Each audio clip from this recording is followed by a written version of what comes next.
அஸ்ஸலாமு அலைக்கும் வரஹ்மத்துல்லாஹி வபரகாத்துஹு.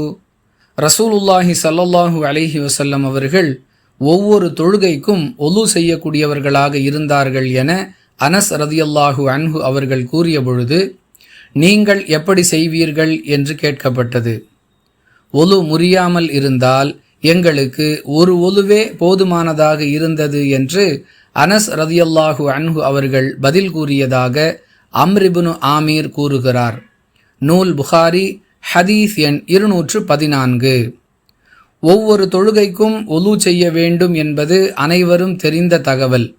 அப்படி இருக்க ரசூலுல்லாஹி ஸல்லல்லாஹு அலைஹி வஸல்லம் அவர்கள் ஒவ்வொரு தொழுகைக்கும் ஒலு செய்தார்கள் என்று சொல்லுவதன் மூலம் நாம் பெறக்கூடிய பாடம் என்ன என்று பலருக்கும் கேள்வி எழலாம்.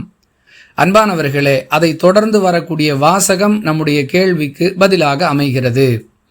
ஒலு முறியாமல் இருந்தால் எங்களுக்கு ஒரு ஒலுவே போதுமானதாக இருந்தது என்று அனஸ் ரதியல்லாஹு அன்ஹு அவர்கள் சொல்லக்கூடிய பதிலை வைத்து பார்க்கும் பொழுது, ஒலு முறியாமல் இருந்தாலும் ரசூலுல்லாஹி ஸல்லல்லாஹு அலைஹி வஸல்லம் அவர்கள் ஒவ்வொரு தொழுகைக்கும் ஒலு செய்யக்கூடிய வழக்கமுள்ளவர்களாக இருந்திருக்கிறார்கள் என்பதை அறிந்து கொள்ள முடிகிறது.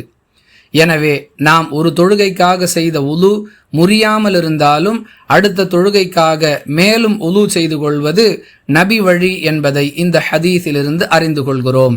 எப்படியும் உலு செய்ய போகிறோம், எனவே இயற்கை தேவைகளையெல்லாம் நிறைவு செய்துவிட்டு ஒலு செய்யலாம் என்று முடிவெடுத்தால் அது ஒலுவிற்கு மேல் ஒலு செய்ததாக ஆகாது. பொதுவாக தொழுகைக்காக ஒலு செய்தோம் என்ற கணக்கில் வரும். இந்த நபி வழியை பின்பற்றியதாக ஆகாது என்பதையும் கூடுதல் விளக்கமாக தெரிந்து கொள்வோம்.